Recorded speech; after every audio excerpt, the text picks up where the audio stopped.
പല സ്ഥലങ്ങളിലും സംഭവിച്ചുകൊണ്ടിരിക്കുന്ന കാര്യമാണ് ഇപ്പോൾ സ്ലാബിൽ നിന്ന് ലീക്ക് വരുന്നു എന്നുള്ളത് വിഷയം. ശരിക്കും 4 ഇഞ്ച് 5 ഇഞ്ചോളം തിക്നെസ്സിൽ ചെയ്തിട്ടുള്ള സ്ലാബിൽ നിന്ന് ലീക്ക് വരുന്നു എന്നുള്ളത് പറയുന്നുണ്ട്. അത് ശരിക്കും മെറ്റീരിയൽ ഉപയോഗിച്ച് ശരിയല്ല, എംസാൻഡ് ക്വാളിറ്റി ഇല്ലാത്തതാണ് എന്നൊക്കെ പറഞ്ഞിട്ട് കോൺട്രാക്ടേഴ്സിനെയും മറ്റൊക്കെ എന്ത് ചെയ്യുന്നുണ്ട്, ഒരുപാട് പേര് കുറ്റം പറയുന്നുണ്ട്. ശരിക്കും ഈ ഒരു പ്രശ്നം എങ്ങനെ നമുക്ക് സോൾവ് ചെയ്യാന്ന് വെച്ച് കഴിഞ്ഞാൽ, മെയിൻ സ്ലാബ് കോൺക്രീറ്റ് ചെയ്യുന്ന ദിവസം നമ്മൾ മിക്സ് ചെയ്യുന്നു, അത് നമ്മൾ തട്ടിന് മുകളിൽ പ്ലേസ് ചെയ്യുന്നു, ലെവൽ ചെയ്ത് പോരുന്നു.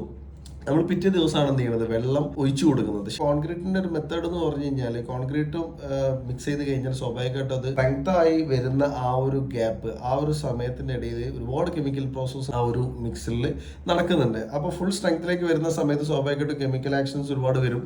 കൂടെ അതിൽ എന്ത് ചെയ്യുന്നുണ്ട്, ഒരുപാട് ഹീറ്റ് പ്രൊഡ്യൂസ് ചെയ്യുന്നുണ്ട്, വാട്ടർ കണ്ടന്റ് താരതമ്യേന കുറഞ്ഞു വരും. പിറ്റേ ദിവസമാണ് നമ്മൾ വെള്ളം നനച്ചു കൊടുക്കുന്നത്. സ്വാഭാവികമായിട്ടും എന്ത് ചെയ്യും, അതിന്റെ ഇടയിലുള്ള സമയത്ത് വെള്ളം എന്ത് ചെയ്യുന്നില്ല, കോൺക്രീറ്റിൽ ഒഴിക്കുന്ന വെള്ളം മാത്രമേ അതിൽ കിട്ടുന്നുള്ളൂ. അപ്പൊ ഇതിനൊരു സൊല്യൂഷൻ എന്താണെന്ന് ചോദിച്ചു കഴിഞ്ഞാൽ, കോൺക്രീറ്റ് തട്ടില് ലെവൽ ചെയ്ത് കഴിഞ്ഞാൽ തീർച്ചയായിട്ടും അതിന്റെ മുകളിൽ ഒരു ടാർപ്പായി വിരിച്ചുകൊണ്ട് അതിന് മുകളിൽ കുറച്ച് വെള്ളം നിങ്ങൾ സ്പ്രെഡ് ചെയ്ത് കഴിഞ്ഞാൽ ഇത്തരത്തിലുള്ള ഒരു പ്രശ്നം നിങ്ങൾക്ക് സോൾവ് ചെയ്യാൻ വേണ്ടി പറ്റുന്നതാണ്. അതായത് പിറ്റേ ദിവസം വരെ കാത്തിരിക്കേണ്ട ആവശ്യമില്ല. കോൺക്രീറ്റ് ചെയ്ത് ലെവൽ ചെയ്ത് പോകുന്ന ഉടനെ തന്നെ ഒരു ടാർപ്പായി വിരിക്കുക, മേലെ കുറച്ച് വെള്ളം ഒഴിക്കുക. അങ്ങനെ ചെയ്ത് കഴിഞ്ഞാൽ ഒന്ന് കോൺക്രീറ്റ് സ്ലാബ് മാക്സിമം സ്ട്രെങ്ത്തിലേക്ക് എത്താൻ വേണ്ടിയിട്ട് ഒരുപാട് സഹായമാവുന്നുണ്ടാവും. രണ്ടാമത്തത് ക്രാക്കുകൾ ഫോം ചെയ്യുന്ന ഒഴിവാകാൻ വേണ്ടി പറ്റുന്നുണ്ടാവും. സോ നല്ലൊരു ഫിനിഷിംഗ് സർഫസ് നമുക്ക് കിട്ടുന്നുണ്ടാവും. നല്ല ചൂട് കാലത്തൊക്കെയാണ് നിങ്ങൾ സ്ലാബ് കോൺക്രീറ്റ് ചെയ്യുന്നുണ്ടെങ്കിൽ ഇത്തരത്തിലൊരു പ്രോസസ്സ് നിങ്ങൾ ചെയ്ത് കഴിഞ്ഞാൽ ലീക്കേജും കാര്യങ്ങളൊക്കെ നിങ്ങൾക്ക് സോൾവ് ചെയ്യാൻ വേണ്ടി പറ്റും.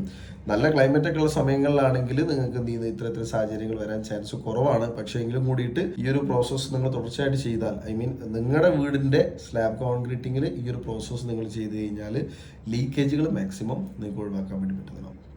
ഓക്കെ.